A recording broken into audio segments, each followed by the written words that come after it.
Hello guys, welcome to a new chapter of the Amber Room. This is going to be chapter 22. Suzanne watched Christian Knoll from across the mezzanine. She was seated inside a crowded waiting room. Clerk of court traffic fines, stenciled on the outer glass wall. About 75 people waited their turn to approach a Formica counter and dispose of citations. The whole scene seemed chaotic, stale cigarette smoke lingering in the air despite several no smoking signs. She had been following Knoll since Saturday. Monday he had made 2 trips to the High Museum of Art and 1 to downtown Atlanta office building. Tuesday he attended Carol Boria's funeral. She had watched the graveside service from across the street. He had done little yesterday, a trip to the public library and a shopping mall, but today he was up early and on the move. Her short blonde hair was stuffed beneath a tendrilled, brownish red wig. Extra makeup splotched her face, and her eyes were shielded by a pair of cheap sunglasses. She wore tight jeans, a colorless 1996 Atlanta Olympics jersey, and tennis shoes.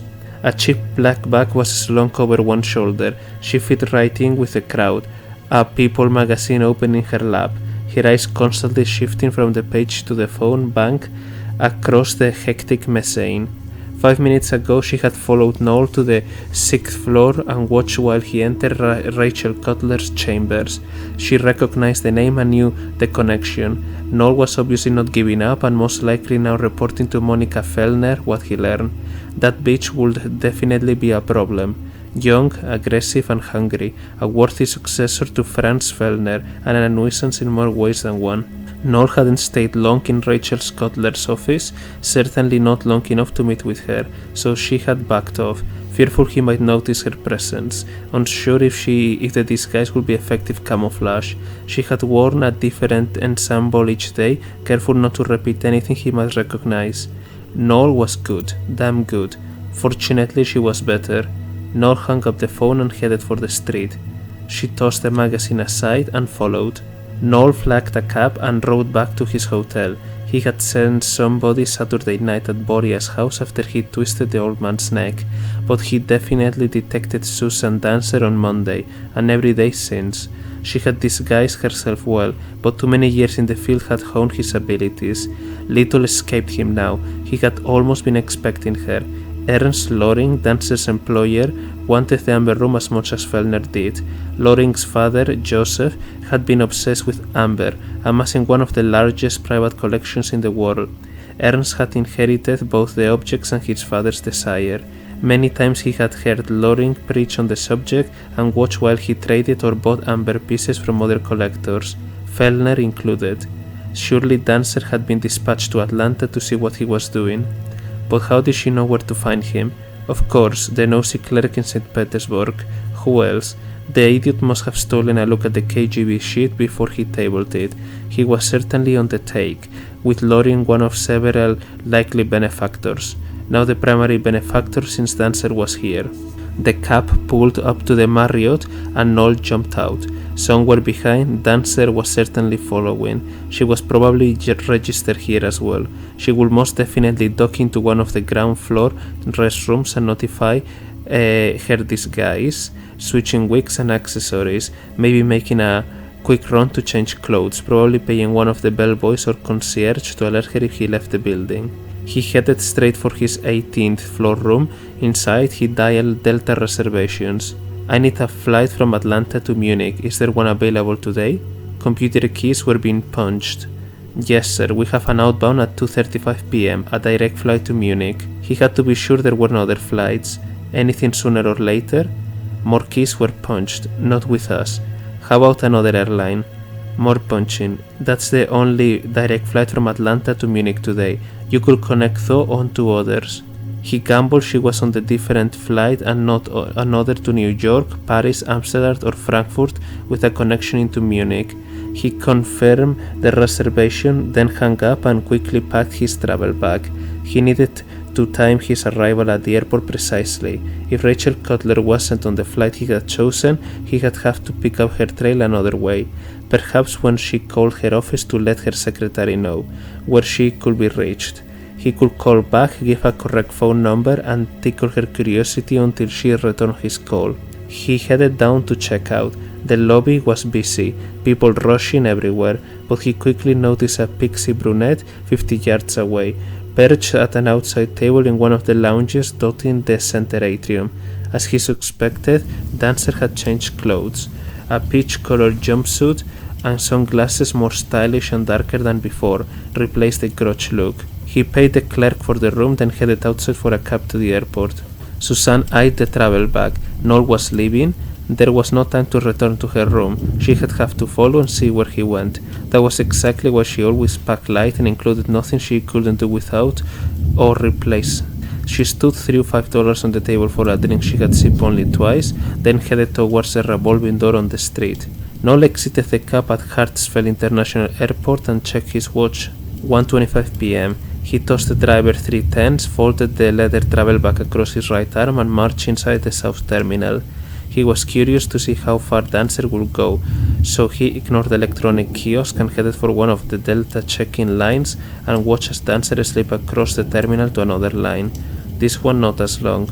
She was surely wondering where he was headed, but her dilemma was complicated. She had needed a ticket to follow him deeper into the terminal, so she had probably bought whatever seat she could, anything that would give her access to the concourses beyond. She had clearly been caught off guard by his sudden exit, since she still wore the same brunette wig, peach jumpsuit and dark sunglasses from the Marriott. A bit sloppy. She should carry a backup. Something to vary the look, if disguise was her only means of camouflage. He preferred electronic surveillance. It allowed the luxury of distance between hunter and hunted.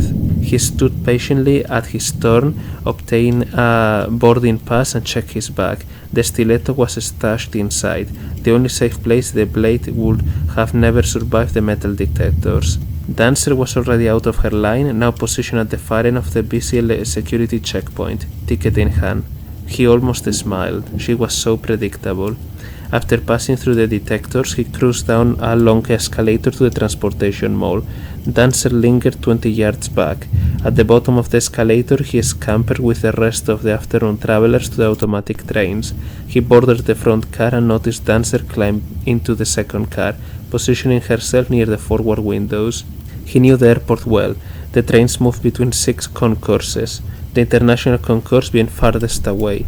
At the first stop, Concourse A, he and 50 other people stepped off.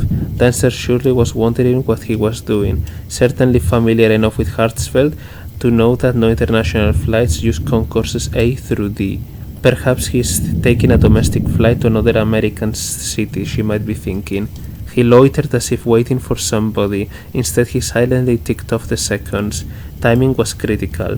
Dancer waited too, 50 feet away, trying to seem disinterested, apparently confident he noticed nothing. He waited exactly 1 minute, then paraded towards the escalator. The steps slowly rose. It was 30 yards up to the busy concourse. Broad skylights 4 stories above admitted the bright sun. An aluminium median separated the up escalator from the down. A silk plant sprouting from it every 20 feet. The other escalator heading back towards the transportation mall was sparsely populated. No surveillance cameras or security guards were inside. He waited for the precise moment, then gripped the rubber handrail and slid off across the median, landing on the down escalator. He was now headed in the opposite direction, and as he passed Dancer, he tipped his head in mock salute. The look on her face said it all.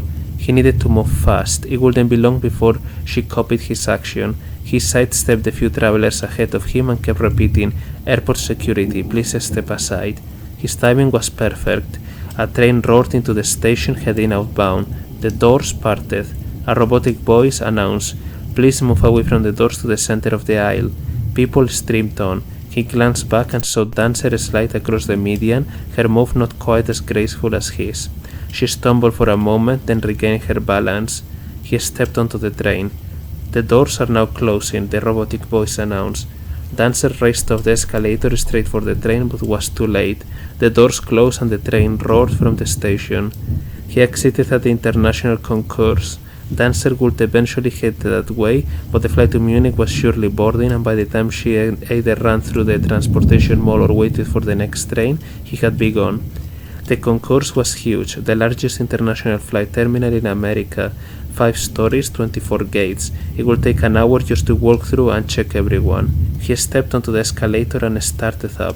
The same bright air feel permeated the space, except periodically recessed showcases displayed a variety of Mexican, Egyptian and Phoenician art.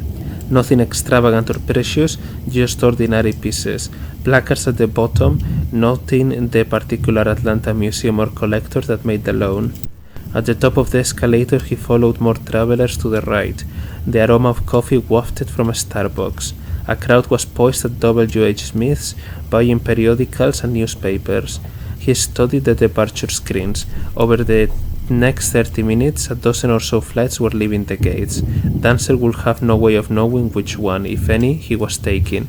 He scanned the screen for the flight to Munich, found the gate and marched down the concourse. When he arrived, the flight was already boarding. He stepped into the line and said at his turn, "Full flight today?" The attendant concentrated on the video monitor. "Yes, sir, all full." Now, even if Dancer found him, there was no way she could follow. He headed for the gate, 30 or so people ahead of him. He glanced towards the front of the line and noticed a woman sporting a shoulder-length auburn hair, dressed in a striking dark blue pantsuit. She was handing her boarding pass to the attendant and entering the jetway. The face was instantly recognizable. Rachel Cutler. Perfect.